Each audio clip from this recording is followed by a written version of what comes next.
PM Modi Canada में 15 जून से होने वाले G7 शिखर सम्मेलन में होंगे शामिल। कनाडा के पीएम मार्क कार्नी ने फोन कर प्रधानमंत्री को G7 समिट का दिया न्योता। पीएम मोदी ने G7 शिखर सम्मेलन का न्योता मिलने के बाद सोशल मीडिया पर किया पोस्ट, लिखा आपसी सम्मान और साझा हितों के मार्गदर्शन में नए जोश के साथ मिलकर काम करेंगे। कनाडा के पीएम मार्क कार्नी G7 शिखर सम्मेलन में भारत की मौजूदगी को बताया अहम। कहा, जब विश्व नेता ऊर्जा सुरक्षा और महत्वपूर्ण खनिजों जैसे मुद्दों पर चर्चा करेंगे तब मेज पर भारत का होना जरूरी है। बिहार के हाजीपुर में तेजस्वी यादव के काफिले में घुसा तेज रफ्तार ट्रक, बाल बचे 2 सुरक्षाकर्मी और एक ड्राइवर गंभीर रूप से घायल। मधेपुरा से पटना लौटते वक्त NH-22 गोरौला के पास हादसा हुआ। तेजस्वी ने अस्पताल जाकर घायलों का हाल जाना। खड़ी गाड़ियों के काफिले में ट्रक ने टक्कर मारी। 3 से 4 गाड़ियां हुई क्षतिग्रस्त। चाय पीने के लिए गोरौला में रुका था तेजस्वी का काफिला। तेजस्वी ने मामले में सख्त कार्रवाई की मांग की। बोले, लापरवाह लोगों के खिलाफ सख्त एक्शन हो। आरजेडी और लालू परिवार से निष्कासित तेज प्रताप यादव का ट्वीट। बोले, सत्य के मार्ग पर चलने वाला व्यक्ति होता सदा विजय। राजा हरिश्चंद्र ने सत्य के मार्ग पर चलकर ही अपनी खोई हुई प्रतिष्ठा दोबारा हासिल की। तेज प्रताप बोले, सत्य का मार्ग कठिन, लेकिन उस मार्ग पर चलने वाले की जीत निश्चित। पांडवों ने सत्य मार्ग पर चलकर कौरवों को युद्ध में हराया था। बीजेपी सांसद निशिकांत दुबे ने फिर कांग्रेस को घेरा। 65-71 के युद्ध के बाद पाक को मिली सहायता का किया जिक्र। बोले, 65 के बाद अंतर्राष्ट्रीय वित्तीय संस्थानों से पाक को 150 बिलियन की सहायता मिली। पहलगाम हमले के बाद IMF और ADB से पाक को सहायता मिलने पर कांग्रेस ने मोदी सरकार को घेरा था। निशिकांत बोले, ये समय पाक के खिलाफ एकजुट होने का है। कांग्रेस अपनी पाकिस्तान परस्त भाषा बंद करे। उद्धव और राज ठाकरे के साथ आने की अटकलों के बीच मुंबई में लगे पोस्टर, दोनों भाइयों के साथ आने की मांग। पोस्टर में लिखा, महाराष्ट्र की जनता फिर से दोनों भाइयों को साथ देखना चाहती है। कल उद्धव ने भी साथ आने के दिए थे संकेत। उद्धव और राज ठाकरे के साथ आने की अटकलों पर सुप्रिया सुले बोली, अगर वो साथ आते हैं तो ये अच्छा है, हमारे लिए ये खुशी का पल होगा। संभल से सपा सांसद जियाउर रहमान वर्ग पर बिजली चोरी के मामले में इलाहाबाद हाईकोर्ट का आदेश। 2 हफ्ते में 6 लाख रुपए जमा करने के दिए निर्देश। बिजली विभाग से कहा, पैसा जमा कराने के बाद कनेक्शन जोड़ें। बेंगलुरु चिन्नास्वामी स्टेडियम भगदड़ मामले में तीसरी FIR दर्ज। भगदड़ में घायल हुए 21 साल के युवक वेणु ने RCB इवेंट कंपनी, GNE और कर्नाटक क्रिकेट संघ के खिलाफ दर्ज करवाई शिकायत। वेणु की तीसरे FIR के मुताबिक RCB इवेंट कंपनी और क्रिकेट संघ भीड़ पर काबू पाने में रही विफल। सोशल मीडिया पर फ्री में स्टेडियम में प्रवेश की दी गई भ्रामक जानकारी। सीएम सिद्धरामैया ने अपने पॉलिटिकल एडवाइजर के गोविंदराज को पद से हटाया। सूत्रों के मुताबिक गोविंदराज ने सीएम को इवेंट में शामिल होने की दी थी सलाह। कर्नाटक सरकार का अधिकारियों पर एक्शन जारी। इंटेलिजेंस फेलियर के आरोप में बेंगलुरु के ADGP intelligence Hemant M Nimbalkar का किया गया ट्रांसफर। बेंगलुरु भगदड़ मामले में पुलिस ने अब तक RCB के मार्केटिंग हेड और इवेंट मैनेजमेंट कंपनी के 3 कर्मचारियों को किया गिरफ्तार। कोर्ट ने चारों आरोपियों को 14 दिन की न्यायिक हिरासत में भेजा। गिरफ्तारी के खिलाफ हाईकोर्ट पहुंचा RCB के मार्केटिंग हेड निखिल सोसाले। 9 जून को याचिका पर सुनवाई। कर्नाटक स्टेट क्रिकेट एसोसिएशन को बड़ी राहत। हाईकोर्ट ने क्रिकेट संघ के पदाधिकारियों की गिरफ्तारी पर 16 जून की अगली सुनवाई तक रोक लगाई। सीएम सिद्धरामैया ने भगदड़ मामले में किसी तरह की राजनीति करने से किया इनकार। कहा, मैंने एक्शन लिया है। सीएम डिप्टी सीएम के इस्तीफे पर अड़ी बीजेपी प्रहलाद जोशी बोले, दोनों को लेनी चाहिए हादसे की नैतिक जिम्मेदारी। कर्नाटक बीजेपी अध्यक्ष BY विजेंद्र बोले, भगदड़ मामले में अधिकारियों को बलि का बकरा बनाया गया। पुलिस ने जश्न की इजाजत नहीं दी थी। कर्नाटक के पूर्व सीएम बसवराज बोम्मई ने सीएम सिद्धरामैया पर किया हमला। कहा, सिर्फ पुलिस अधिकारी पर नहीं बल्कि जो मंत्री जिम्मेदार हैं उन पर भी एक्शन होना चाहिए। डिप्टी सीएम DK शिवकुमार ने बीजेपी के आरोपों को दिया जवाब। कहा, बीजेपी ने न्यायिक जांच की मांग की तो वो हमने कर दी। CID भी जांच कर रही है। कटरा से श्रीनगर के बीच वंदे भारत ट्रेन का कमर्शियल ट्रायल आज से शुरू। यात्रियों में दिखा उत्साह। कल पीएम मोदी ने ट्रेन को दिखाई थी हरी झंडी। अग्निवीरों पर यूपी की योगी सरकार मेहरबान। पुलिस कांस्टेबल और PSC की भर्ती में 20% आरक्षण देने का किया ऐलान। आयु सीमा में भी 3 साल की छूट। नोटिफिकेशन जारी।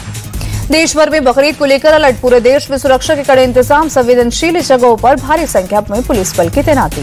यूपी के चंदौसी में बकरीद को लेकर सुरक्षा के कड़े इंतजाम। CO अनुज चौधरी बोले, सड़क पर नहीं पढ़ी जा रही नमाज, वही चार दीवारी के अंदर हो रही है नमाज।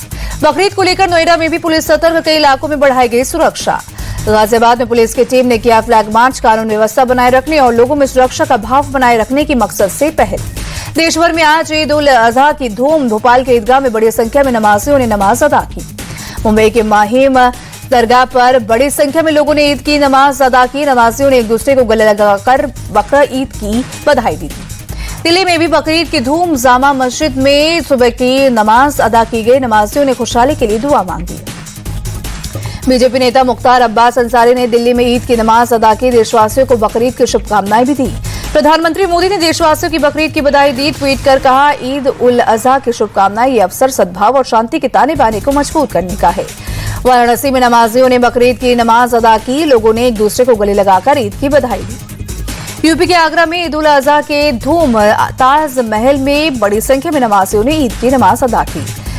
श्रीनगर में भी ईद उल अजहा के मौके पर बड़ी संख्या में लोगों ने सुबह की नमाज अदा की। एक दूसरे को गले लगाकर बकरीद की बधाई भी दी। श्रीनगर में फारूक और सीएम उमर अब्दुल्ला ने ईद की नमाज अदा की। प्रदेश और देशवासियों को ईद उल अजहा की शुभकामनाएं भी दी। यूपी के गोरखपुर में भी धूमधाम से मनाई जा रही है बकरीद। हजरत मुबारक खां शहीद ईदगाह में बड़ी संख्या में लोगों ने नमाज अदा की। अभिनेता टीनो मोरिया को ईडी का समन मीठी नदी सफाई घोटाले में अगले हफ्ते पूछताछ के लिए बुलाया।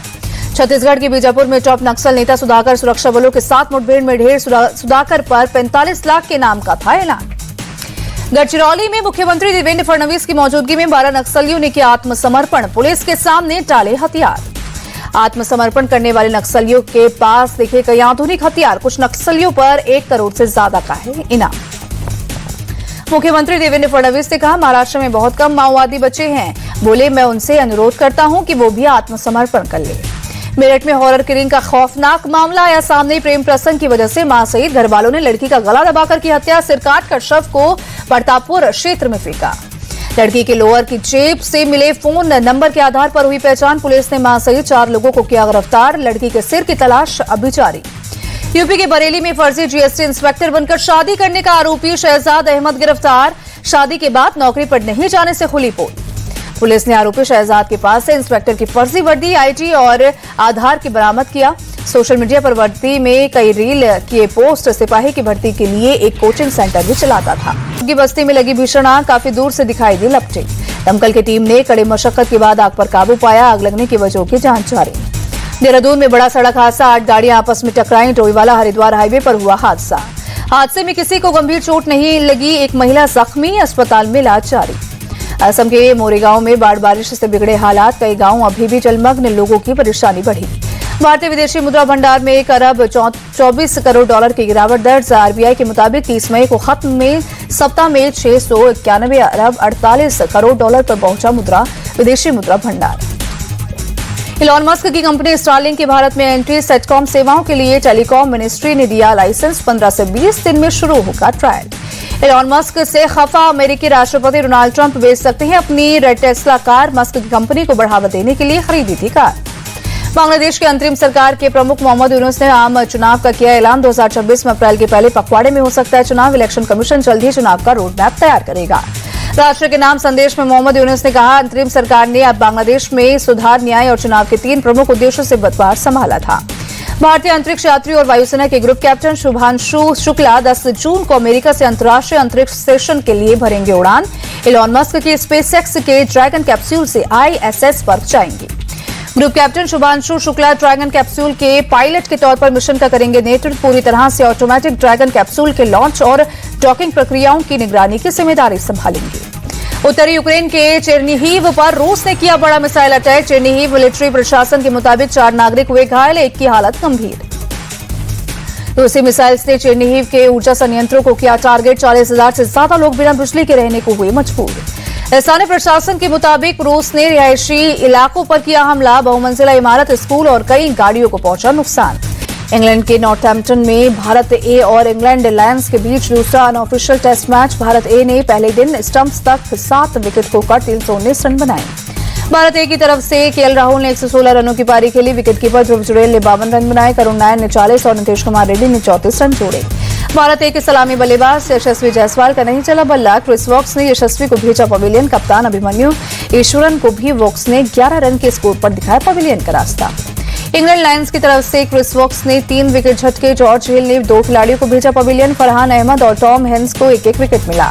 इंग्लैंड ने वेस्टइंडीज को पहले T20 में 21 रनों से हराया। 3 मैचों की सीरीज में 1-0 से आगे इंग्लैंड ने पहले खेलते हुए 189 रनों का दिया टारगेट। वेस्टइंडीज की टीम 20 ओवर में 9 विकेट खोकर 167 रन ही बना सकी। इंग्लैंड की तरफ से जोस बटलर ने 59 गेंदों में 96 रनों की तूफानी पारी खेली। जेमी स्मिथ ने 38 और बेथल ने 23 रन बनाए। वेस्टइंडीज की तरफ से रोमारियो शेफर्ड ने 2 विकेट झटके, अल्जारी जोसेफ, रोस्टन चेस और रसेल को एक एक विकेट मिला। वेस्टइंडीज की तरफ से लुइस ने सबसे ज्यादा 39 रन बनाए, रोस्टन चेस ने 23 और चार्ल्स ने 18 रनों की पारी खेली। इंग्लैंड की तरफ से लियाम डॉसन ने 4 विकेट झटके, मैथ्यू पॉट्स और बेथल को 2-2 विकेट मिला, आदिल रशीद को 1 विकेट मिला।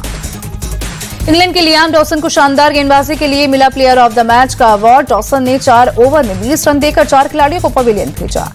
इंग्लैंड के खिलाफ 5 मैचों की टेस्ट सीरीज को नया नाम मिला। तेंदुलकर एंडरसन ट्रॉफी के नाम से जानी जाएगी टेस्ट सीरीज। नवाब पटौदी के नाम से जानी जाती थी भारत इंग्लैंड के बीच टेस्ट सीरीज की ट्रॉफी, अब तेंदुलकर एंडरसन के नाम से मिली नई पहचान। टीम इंडिया में नए कोच की एंट्री। इंग्लैंड के खिलाफ टेस्ट सीरीज से पहले दक्षिण अफ्रीका के एलेक्स रे rocks strength and conditioning coach बने। इंग्लैंड के पूर्व स्पिनर मॉन्टी पनेसर का बड़ा बयान, कहा हैरी ब्रूक और जो रूट से बेहतर खिलाड़ी है गिल और विराट कप्तान बनने के बाद गिल के आंकड़े बेहतर होंगे। भारतीय टीम के दिग्गज स्पिनर पीयूष चावला का क्रिकेट के सभी फॉर्मेट से संन्यास, सोशल मीडिया पर दी रिटायरमेंट की जानकारी। नए अंदाज में दोबारा शुरू होगी champions league T20। England cricket board ने दिए वापसी के संकेत। साल 2014 में आखिरी बार हुआ था चैंपियंस लीग T20 का आयोजन। ऑस्ट्रेलिया के तेज गेंदबाज स्कॉट बोलैंड बोले 18 महीने बाद चोट से वापसी करना मुश्किल। दक्षिण अफ्रीका के खिलाफ अच्छा प्रदर्शन करने पर होगी नजर, सिलेक्टर्स को निराश नहीं करूंगा। इंग्लैंड के तेज गेंदबाज ब्रायटन कास का चौंकाने वाला खुलासा, बोले पैर के चोट से काफी परेशान था, दर्द से छुटकारा पाने के लिए पैर का अंगूठा कटवाने का प्लान था। तमिलनाडु साइकिलिंग लीग सीजन 3 की शुरुआत चेन्नई के मरीना बीच के पास नेपियर ब्रिज से शुरू हुई। लीग बड़ी संख्या में शामिल हुए प्रतिभागी।